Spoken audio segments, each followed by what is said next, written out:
Salut à tous chers abonnés, aujourd'hui on est venu pour une nouvelle vidéo et cette nouvelle vidéo va se baser sur TMX là où nous allons apprendre beaucoup de choses. C'est beaucoup de choses, je ne peux pas vous faire un topo de ce que nous allons apprendre parce que nous allons l'apprendre comme si nous faisions l'utilisation au quotidien. L'utilisation au quotidien, c'est-à-dire que nous allons utiliser, c'est-à-dire que je vais vous montrer ce que moi j'utilise comme commande au jour le jour pour faire ceci et pour faire cela. Mais aujourd'hui, je pense que nous allons voir en gros ce que nous avons vu hier, mais on va voir plus de détails de ce que nous avons vu. Par exemple, hier nous avons vu la commande LS pour voir les répertoires, mais comment va-t-on faire pour voir des répertoires cachés si toutefois il y en a? Tout d'abord, je vais essayer de créer un répertoire caché et un fichier caché. Mais vous allez voir que quand je vais faire la commande ls, on va pas le voir. Comme par exemple, je vais l'appeler caché. Caché, boum, un petit zoom, caché, épitoche, caché, .txt. Et je vais faire ls et vous ne voyez pas ce répertoire et ce fichier. Parce que ce fichier, sous Linux, de même sur Termux, parce qu'ils partagent des relations entre eux. Sur Linux, quand un répertoire possède un point devant son nom, ça signifie que ce fichier, ou du moins ce répertoire, doit être un fichier caché. Du coup, c'est pour ça, quand on fait ls tout simple, ça nous affiche pas les fichiers cachés. Mais vous allez voir que quand on fait ls-a, je pense, ça va nous afficher aussi les fichiers cachés et les fichiers qui ne sont pas cachés.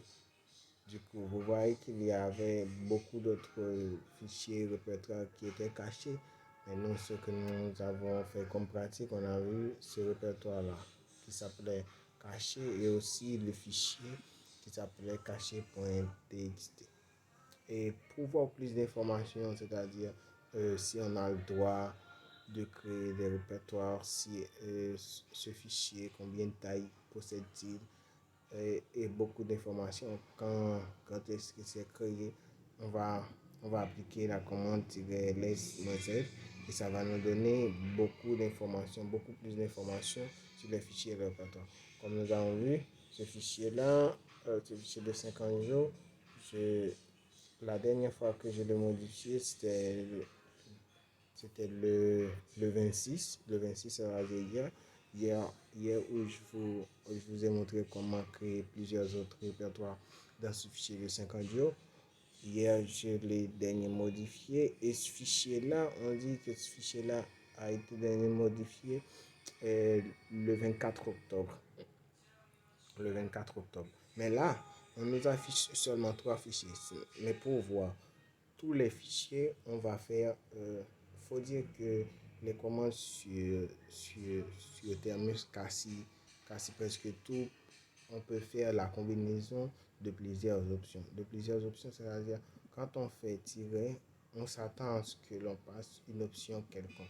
C'est-à-dire si on a un -L qui permet de voir plus de détails, on peut passer à aussi qui permet de voir les fichiers KCS.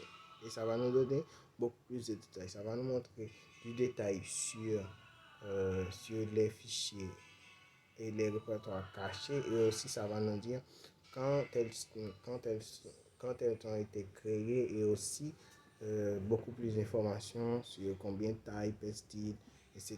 Bref, vous voyez là que l'on a une panoplie d'informations. On nous montre aussi les fichiers cachés, on nous donne des détails et aussi beaucoup d'autres.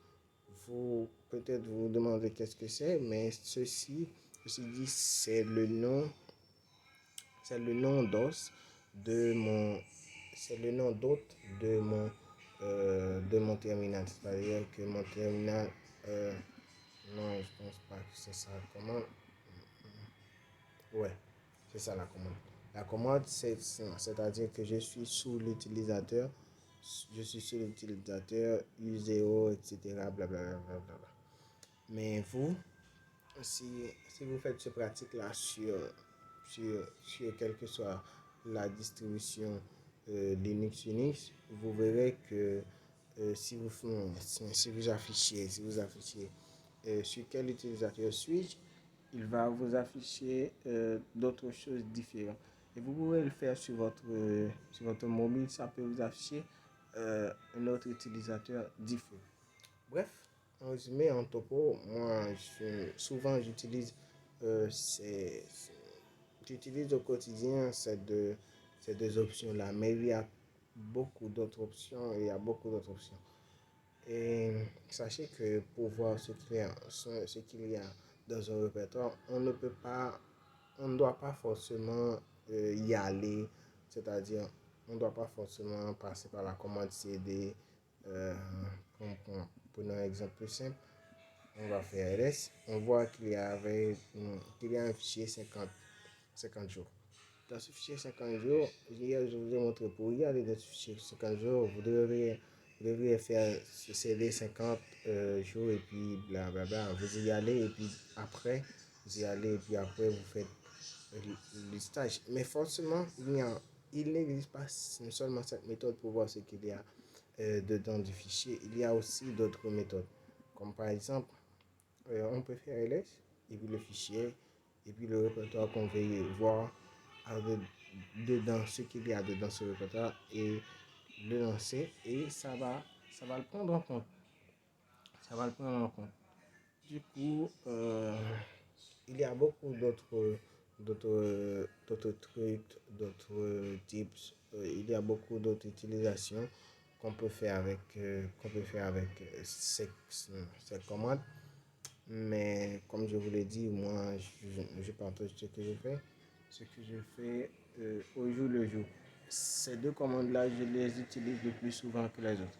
Les autres, ça dépend de ce que je fais. Si, si, si je fais quelque chose et ça me demande plus que ces deux autres, plus que ces deux choses-là, alors je vais sur Google, je vais sur la documentation de Linux et je prends ce que je veux parce qu'on ne peut pas tout savoir on peut pas tout savoir à propos des commandes. Des fois, il faut aller dans la documentation et chercher. En, en parlant de la documentation, on peut faire la commande info, je pense. La commande info ls. Oh, ce n'est pas, ce n'est pas installé. Mais on va pas trop se focaliser dessus. Je voulais juste vous montrer quelques exemples, mais il paraît que c'est pas installé. On pourrait l'installer, mais ça va nous demander beaucoup de temps et ceci-là n'est pas dans n'est pas dans notre budget ou pour aujourd'hui. N'est pas dans notre plan, n'est pas dans notre plan pour aujourd'hui. Alors, allons plus, on va en plus en détail ce qu'on peut faire. Vraiment de plus en plus en détail ce qu'on peut faire. Vous vous rendrez souvent compte que des fois j'exécute des commandes telles que cd 2 points, 2 points, cd 2 points, 2 points, 2 points. C'est pour dire, ces deux points signifient que je ne vais pas mettre le nom du répertoire. Et vous vous rendrez souvent compte que je ne prends pas la peine de taper les commandes, que j'appuie justement sur ce bouton-là, ce bouton table-là, et il me fait le remplissage automatique. C'est un truc pour juste minimiser du temps. C'est-à-dire, je vais vous montrer l'exemple. Si je vais écrire, euh, ouvre-moi, montre-moi ce qu'il y a dans petit programme.py.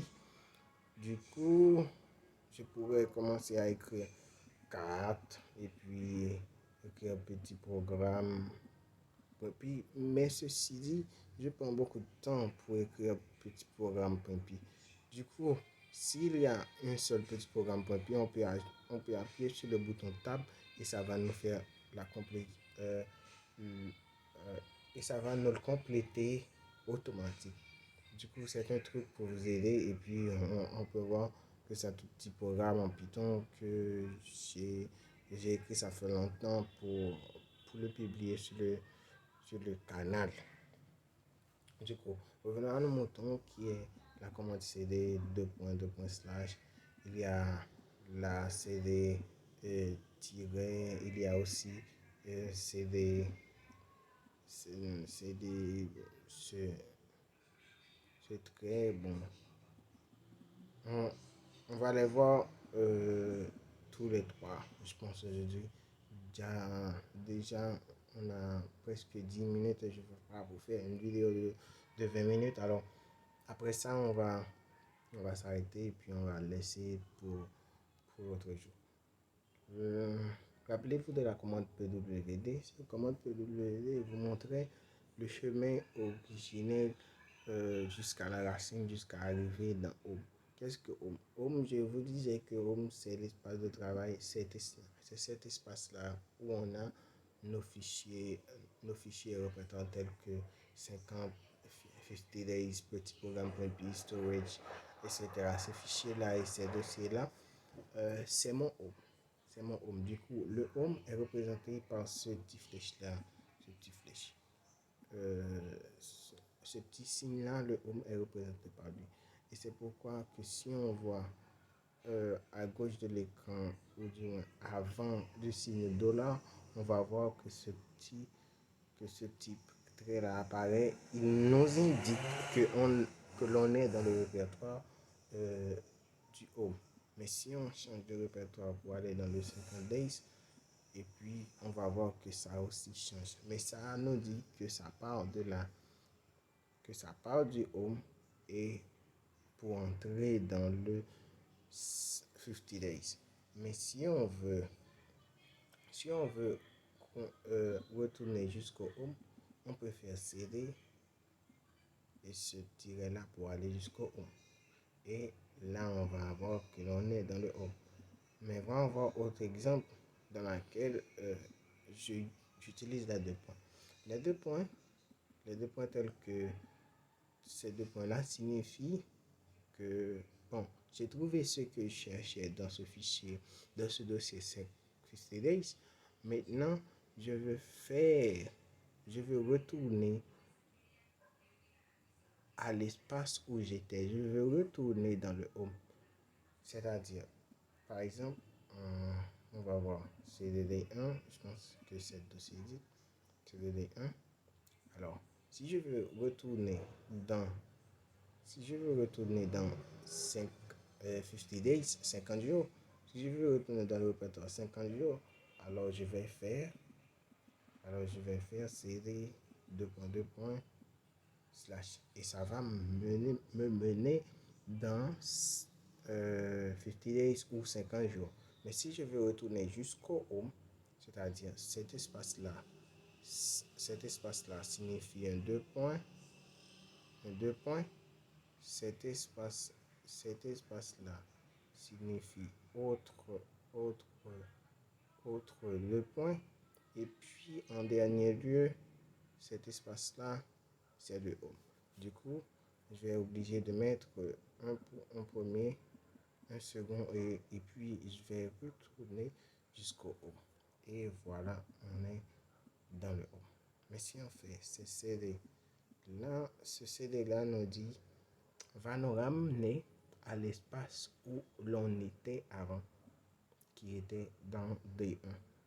Du coup, ça nous économise un peu le travail. On voit que l'on est dans le répertoire D1. Et du coup, si on veut retourner dans le répertoire 50 days, on va faire ceci et on est dans le 50 days. Et puis, si on veut répertorier tout ce qu'il y a dans 50 days, aussi les fichiers cachés, on peut voir ceci. Et on va voir en grand détail ce qu'il y a à propos de tout. Du coup, c'est tout ce qu'on a pu voir aujourd'hui. Alors, pratiquez au maximum, Je voulais pas vous faire une vidéo trop long. Alors, prenez ce que je vous montre très sincèrement. Alors, on se verra demain pour une nouvelle vidéo. Ciao. Merci d'avoir regardé.